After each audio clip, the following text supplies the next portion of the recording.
Not me over here fiddling with this. Okay, are we on? We're on. All right.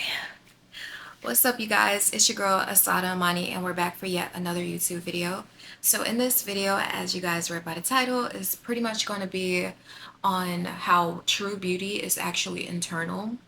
So in the age where there is Botox, fillers, implants, and all that stuff, right? Weaves, lashes, makeup. Beauty is defined in modern standards, like as something that is aesthetically beautiful, right? A lot of the times when someone says, "Oh, you're beautiful," they're looking at you from the outward standpoint. They're looking at your aesthetics. Of course, we love being called beautiful, and everything, but it's usually driven on surface level connection and appreciation and love for the art of the human body in general. So I just remember, don't have my mic on. I'm gonna go get my mic real quick. Testing and testing. One, two, three. Okay, got my mic.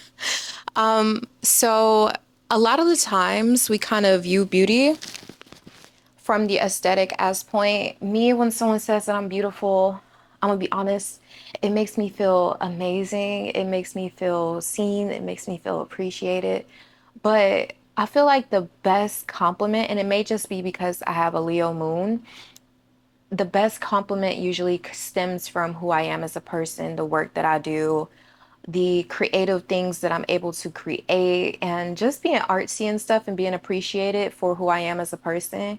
So when someone says that I am beautiful, I always am super grateful. Who doesn't want to be called beautiful?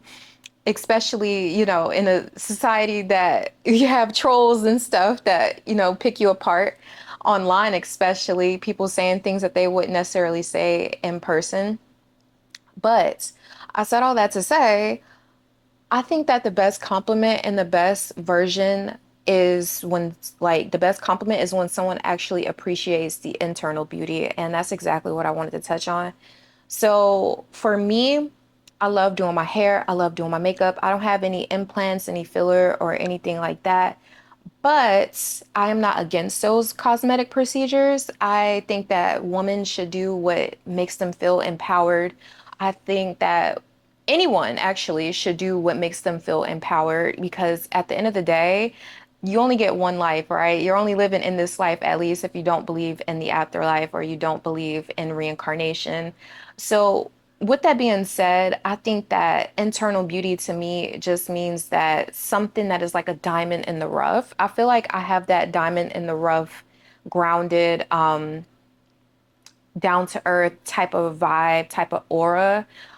And, I've been through some dark things. I'm 30 years old. I've been through some dark things. I've been through anxiety, depression, being diagnosed with mental illness, you know what I'm saying? Having to navigate that in this crazy thing we call life was just, uh, and I'm still navigating it, like I'm not a perfect person whatsoever. So when I say that someone is beautiful, it's sometimes aesthetically, a compliment, but a lot of the times it's just the aura of the person, the peace, the groundness of a person, the relatability, the ability to be able to combat anything that you've been in life and put your best foot forward is just so beautiful to me.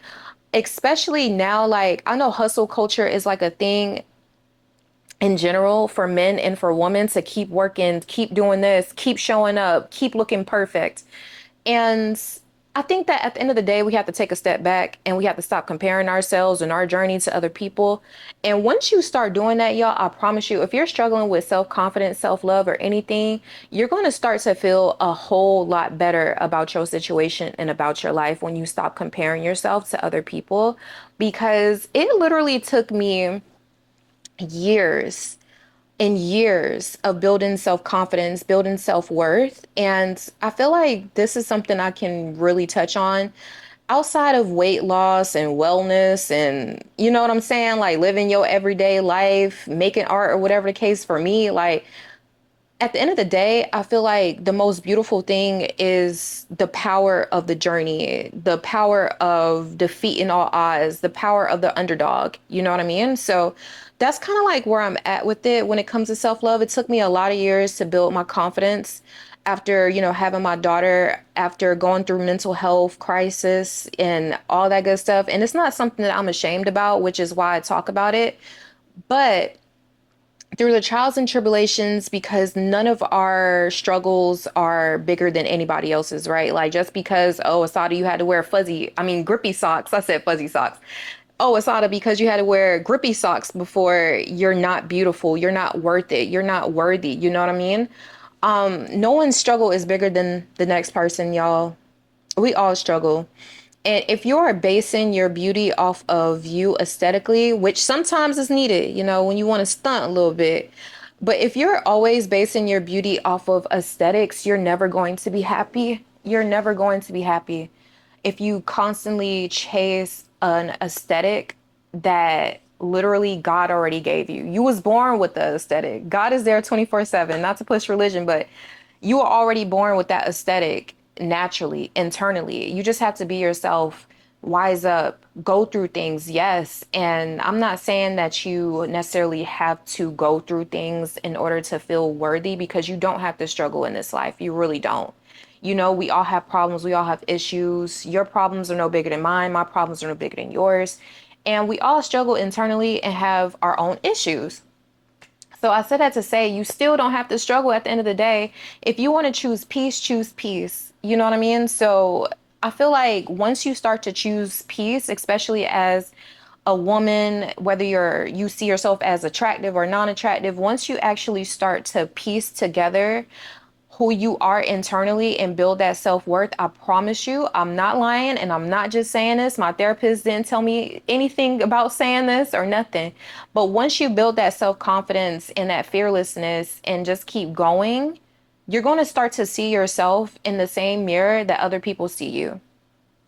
I feel like a lot of the times people have a really tough time looking in the mirror and actually accepting who you are on the soul level. And I'm just really making this video because it's going to touch somebody, simply because of the fact, if you're not able to look into the mirror and love what you see back and not just the aesthetic, right? You'll be able to shift the aesthetic and the person that you want to be. Like, you'll be able to actually manifest and pray over that blessing to look aesthetically how you want to look. Now, at the end of the day, we all want to look good, right? We want to make sure that skin is moisturized. Mine is currently not. But we want to make sure that skin is moisturized. We want to make sure, we have no bumps, no this, no that. And in a world where majority of us probably are spending a lot of times on social media, you know what I'm saying? It's easy to see Photoshop, filters, effects, skin blemishes, all that other stuff. Like, it's so easy to be like, I want to look perfect. Why? Ask yourself why. Why do you want to look a certain way? What about this person is making you feel like you want to look that certain way? Because I promise you, 10 times out of 10, if you look into the mirror, you can literally manifest the person that you want to be. I haven't always been super confident. I'm still working on my confidence.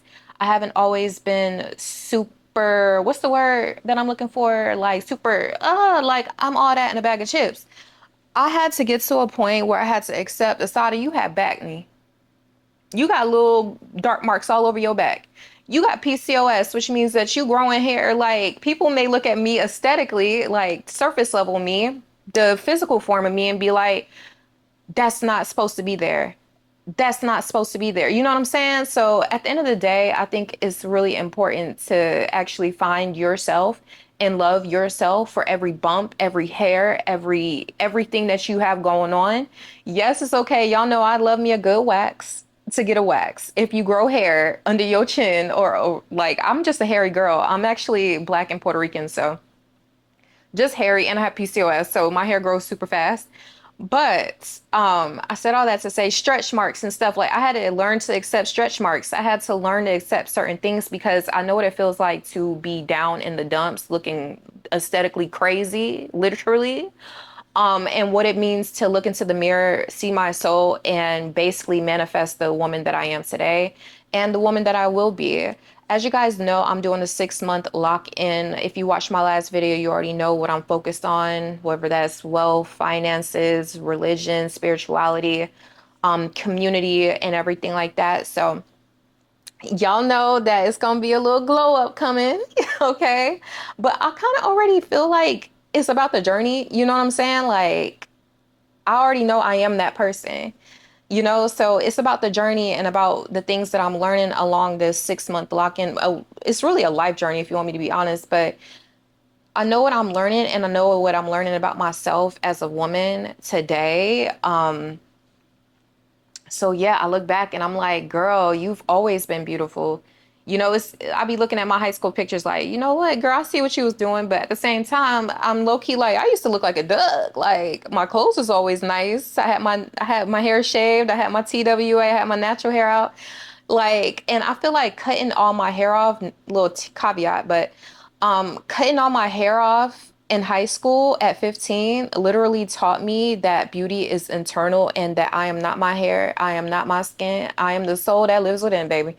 Because at the end of the day, like, it's just facts. You feel me? Like, you're not your aesthetic. Your aesthetic is just a byproduct of the beautiful person that you are. And I hope whoever watches this really feels this, because I'm saying this from the heart and I'm saying it from a genuine place that, yo, you gonna struggle, you gonna go through your things. You don't always have to look perfect, especially right now with social media. Like it's nice to show up and show out, but you're not always gonna be perfect. You're gonna have your off days. Y'all, I didn't do nothing to my hair today. It is what it is. Y'all know me and hair don't get along. But I said all to say I still know I'm beautiful because I had to build up confidence after, you know, one time dating someone who was a complete and utter narcissist, was a complete and utter bad person in general. I don't know how he is today, don't want to know, but just a bad person overall, addicted to drugs and everything under the sun, literally every drug under the sun. So I know what it feels like for someone to put you down constantly. But I also know good love, you know, and a lot of the times people want to attract people based off of their aesthetic and their look, their physicality. But I think at the end of the day, it is important to actually start to attract people on a soul level. Simply because if you don't, you may hopefully not end up in a situation where you are dating someone who is a complete demon. Just that was a very dark time in my life. I'm not even gonna get into it. But if y'all want me to get into it in another video, I definitely will. But I have forgiven him. I know now that, you know, he saw a light in me that maybe at that time I didn't see in myself or people in general. Like, let's say, for instance, a coworker that's just envious of you for no reason. They see a light in you that you may not see in yourself, and they kind of want to nitpick because they don't know their own beauty. They don't know their own self-worth. And I'm gonna tell you this right now, and it may sound odd. Let them. Literally let them. If they want to be evil, envious, conniving, narcissistic, and which is an actual disorder. So I don't judge narcissists on a harsh level because I try to see it from the, you know, perspective that it's not me that's going through this combustion in the brain, but how you treat people does matter. You know, this world is very much built off of how you treat people. So I said all that to say, y'all, I lost my train of thought low key. But yes, let them be who they are and you be who you are and you shine in your light. Like, I ain't saying to always be positive with people because sometimes you gotta, but I am saying at the end of the day, you are beautiful. So if people are giving you the evil eye, let them. If people are coming at your throat and your jugular, let them. Because why put that energy into that? Like, why put your own self-worth, your own confidence, your own way you see yourself into them? Why put that energy into them? It's darkness.